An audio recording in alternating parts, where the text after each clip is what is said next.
Hello everyone, I am Dr. Dipali Yadav and I am offering a SWAYAM course titled Comics and Graphic Novels in Indian Context.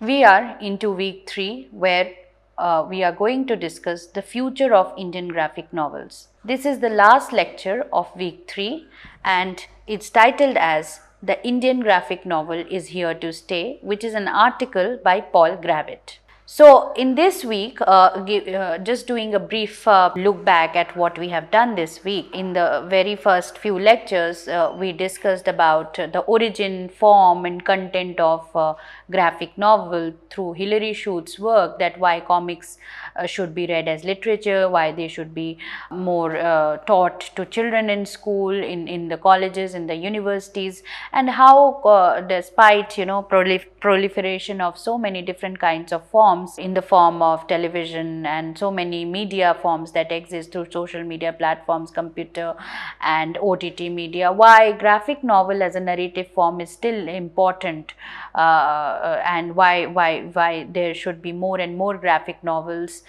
in the world which are only capable of telling stories in an exclusive manner, which is very different from that of film or TV or any other media. After this, we actually from the larger perspective of Indian graphic novels, we actually came down. We narrowed our focus to Indian graphic novels, and through the essay of Emma Dawson Verghese, we actually discussed what are the changes, what are the impacts brought about by post-millennial India, the watershed movement, how post-millennial India acts as a watershed movement in Indian histories that actually gave rise to Indian graphic novels. After that, from drawing from the trajectory from Schuth, Dawson, we came to Krikumar's lecture, which was solely focused on Indian graphic novel, where Krikumar argues that there are diverse range of graphic novels in India, dealing from history to sociology to political issues to tribal issues to the caste and so many other things. So the horizon of Indian graphic novel is very vast, and these are the stories which are happening in contemporary India, and so the graphic novel is justifiable enough to kind of represent those stories in its form in a very detailed, unique and artistic manner, which not only gives you time to pause and reflect upon the narrative, but it also is able to, the form is also capable to draw responses, to trigger responses on such issues. And he says that Indian graphic novels are particularly written keeping in mind only the Indian audience. So the international audience, catering to the international audience, is not as much the goal of Indian graphic novelists as it is to draw responses from their own citizens and countrymen and to bring about a change by reading such novels. Now, in the last week, we are doing an article by Paul Gravett where he looks at the prospects, the future, the possibility, and the kind of space that lies ahead for the Indian graphic novel to explore. What is the road ahead? Where is it going? Where are we going? What kind of graphic novels are going to emerge in future? This is what Paul Gravett explores in his article. Though Paul Gravett highlights the contemporary Indian graphic novel scene, and he's very praiseworthy about the kind of content that is coming through Indian graphic novels. But before I jump onto the main section, what Paul Gravett discusses in his article, I would like to also familiarize you with the work of Paul Gravett. Paul Gravett is one of the renowned scholars in the field of graphic novels, and he has researched and he has his own blog, if you wish to see, on the internet called as Paul Gravett blog in his name, and there he has discussed about globally renowned manga works, graphic novels, comics. So he's actually mainly interested, he's a scholar who is mainly interested into sequential art in any form. You can categorize it, you can term it in any name, but Paul Gravett actually talks about this graphic narration or the form of storytelling through visuality in multiple forms through diversely situated graphic novels ranging from United States to United Kingdom to even the graphic novels of the global South. And what he emphasizes in his work is that graphic novels or comics, the main idea behind the emergence of comics was to kind of present a counterculture, to kind of present a resistance or an alternative culture to the mainstream canonical text. But when we are seeing or reading comics also within the compartmentalized form, then we are beating the purpose of why in the first place did comic emerge. Because when we tend to categorize comics, or we tend to focus, or mainstream comics tend to emerge from the countries like United Kingdom or United States or Europe in some way. So in a way he says that why is it only that the graphic novels or comics or any form of sequential art that is produced by globally northern countries are much more renowned, are much more researched, are much more exhibited and talked about rather than the works that are emerging from global south. So he says that, we need to, if a comic scholar needs to take the comic studies, if they want to take comic studies seriously, and if they want to take comic studies include the entire scholarly works that have happened in the field of comic studies, then they should not omit the otherwise overlooked global comics that were produced from the global south. So as a result of it, as a result of this very thought provoking idea, as a result of this consideration, no wonder Paul Gravett talks about the emergence of Indian graphic novel and necessitates or highlights the very idea that Indian graphic novel is here to stay. It is not something, a brief phenomenon or any kind of fascinating event that has occurred or happened for a brief period of time, or it is very incidental or episodic in nature. But Indian graphic novel is going on to produce. Indian graphic novel is creating an impact, is coming out with the themes that actually matter, that they are talking about the subjects which were not discussed in the mainstream canonical text. They are kind of experimenting how the stories that could not be told in other formats can very well be told in the graphic novel form. So now the first point that he states here is that he says that naturally an overview of comics will skip something because that's what they do. The truth is that they all frequently omit the same things, such as examples of art from the global south, work by women and people of color, work published in non-Western language, or work made solely for communication, which is typically done by those living in poverty. So he says that it is but obvious for any kind of scholarly work, for any kind of research, that it is impossible for any research which is only time bound, is actually bound by the length of the pages that the research has to be produced in. And keeping all these limitations in mind, it is so very obvious that any kind of research cannot be to complete or total in itself. It is so obvious that it is going to miss out, it is going to skip out on some or the other aspects. But the irony is that when you look at the comic scholars, or when you look at the comic studies produced globally, is that all the comic studies have something in common in skipping, is that the work that have been produced either by the global south, or work by women, or the comics produced by people of color, or comics produced on people of color, work published in non-Western language, or work made solely for communication. So these are the categories which Paul Gravett highlights, that these are the often overlooked categories when you look at the comic studies, when you look at the graphic novel studies globally. And why does it so happen that every time a study that is conducted, a very scholarly work by a renowned scholar, they all tend to miss out on the points that remain, that sheer commonality of missing out from other scholarly works? So it is very ironical, and it is just a Eurocentric view, it is just a first world view, even in the comics literature, which in the first place were produced particularly as a form of resistance, as a form of counterculture, as a form of alternative literature that could not be read, or that was not proposed to be read in the canonical form.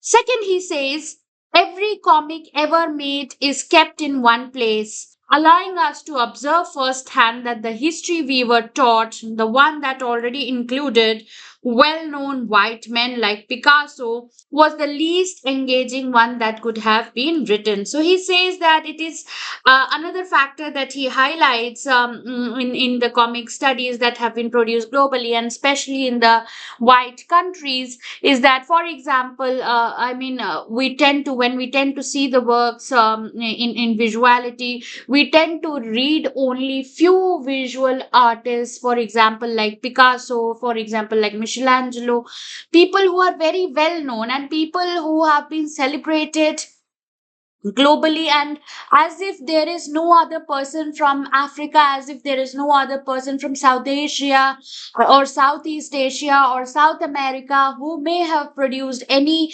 seminal work, any important work in the field of visual culture, or it may have produced any artwork from these countries, from these regions, or any artwork that may have been produced by women, or people who are marginalized, people who are looked upon as the other in the so-called normative world. So it is, why does it happen that we tend to overlook, and it is only few people that we focus our studies on repeatedly, as if they are the only ones to be read about, as if they are, and exhaustive voluminous studies have already been produced on these white artists, but still we go on to produce works on them, as if kind of blinding our eyes, kind of shutting our eyes from other artists who are already being othered because of socio-economic and political reasons. Further, he says, comics are already being produced by artists worldwide. All we have to do is look a bit further than the simplified, conflict free canon has suggested. So, again, he necessitates the idea of looking beyond the canon. He says the literary classic, we have to move in a postmodern world. We cannot restrict ourselves in the studies of literature to only canonical literature or only to classics coming from Shakespeare or Wordsworth or so many other such literary authors who have produced undoubtedly very seminal work in the field of literature.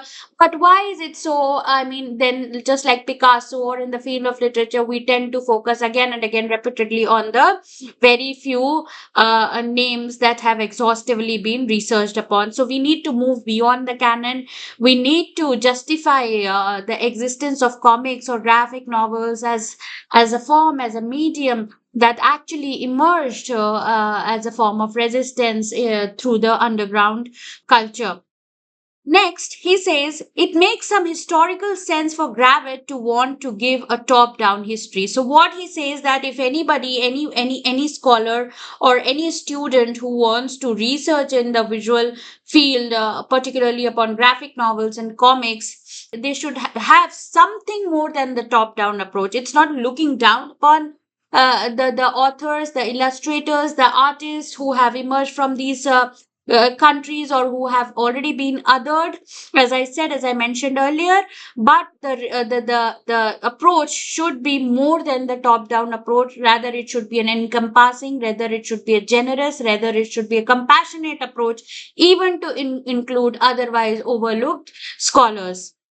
And who are these other people in his category?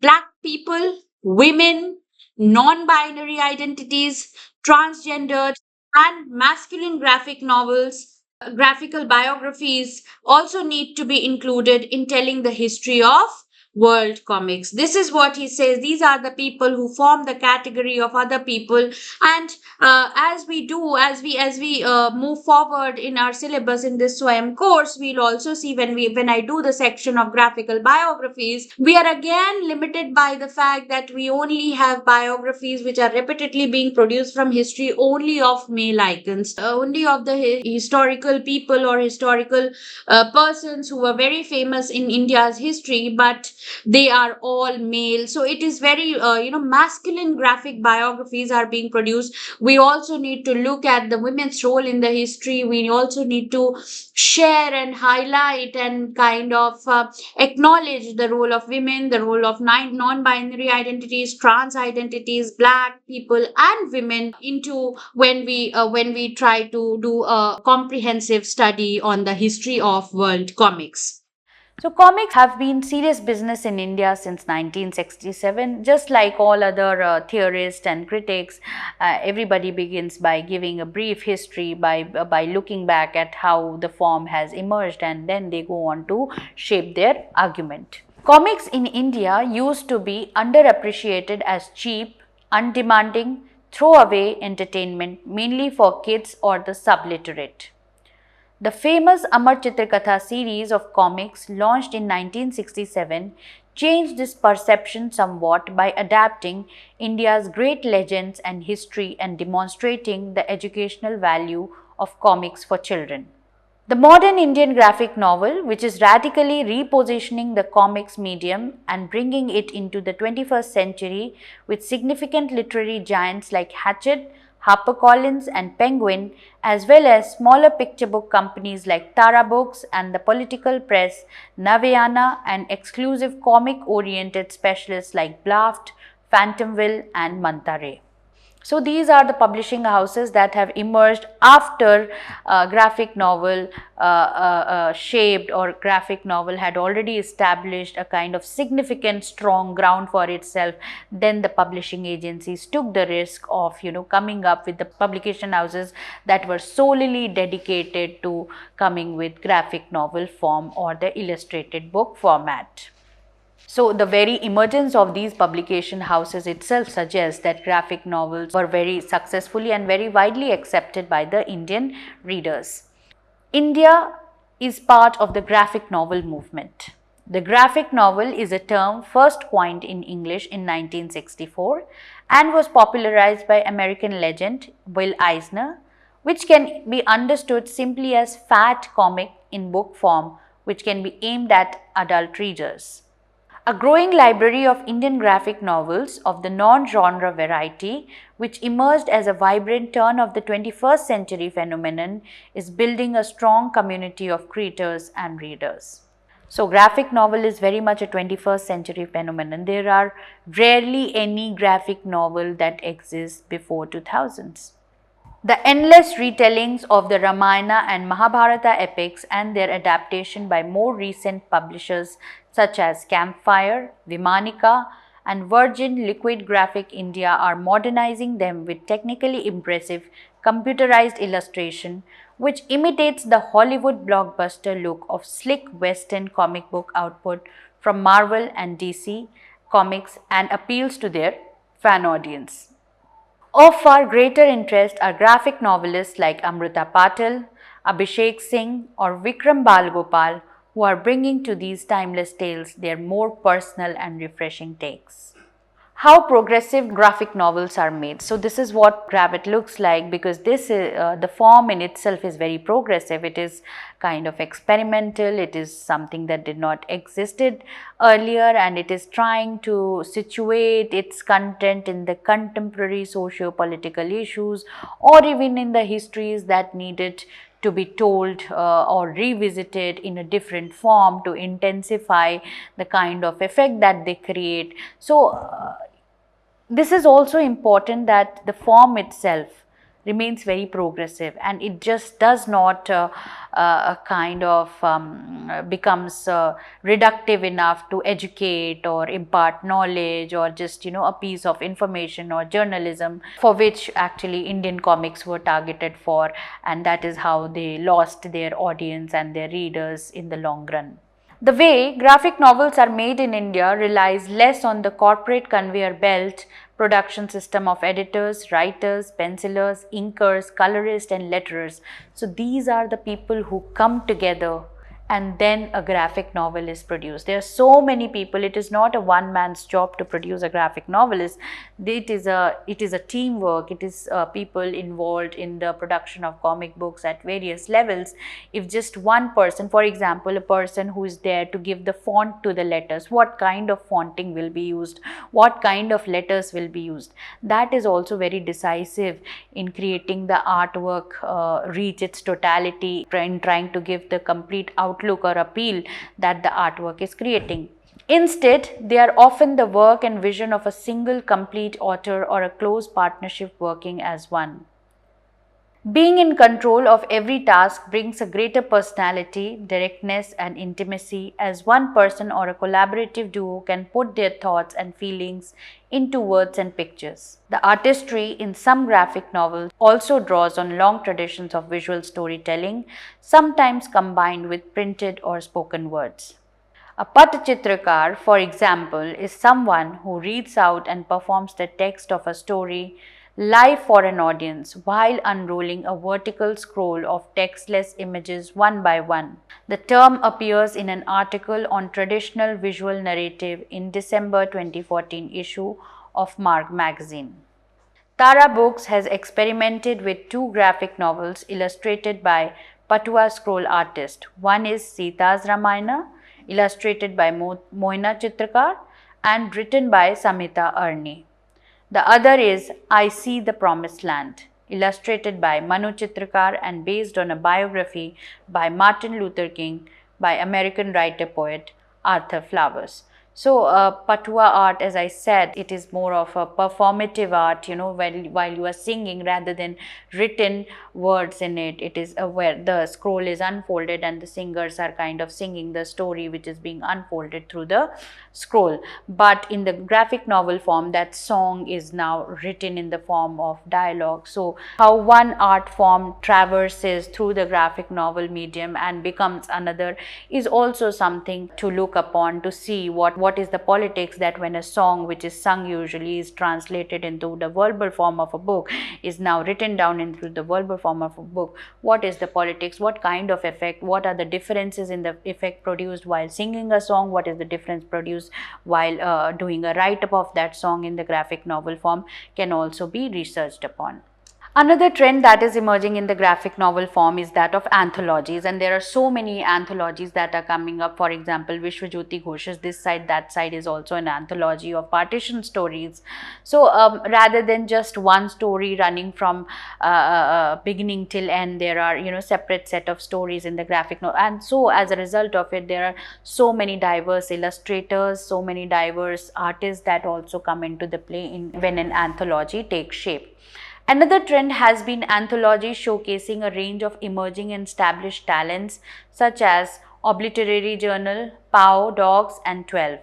Of particular note is This Side, That Side, Restoring Partition, which brings together 48 authors and artists from India, Pakistan and Bangladesh to address the consequences of the partition of former British India into independent states. One issue is that of language. Amar Chitraktha comics were translated into as many 30 languages and read across the whole nation, but graphic novels continue to retain the very same language in which they were produced. They are not translated into multiple languages as the comics were translated.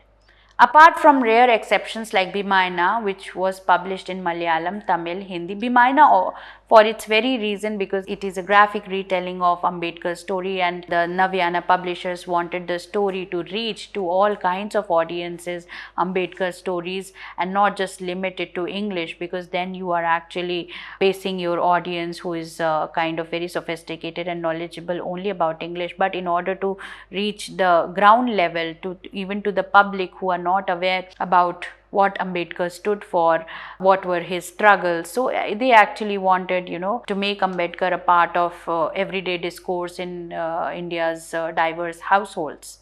Which was published in Malayalam, Tamil, Hindi, Marathi, Telugu and Kannada, graphic novels are rarely pan-Indian, but come in English, one language fits all, which specifies and limits their readership.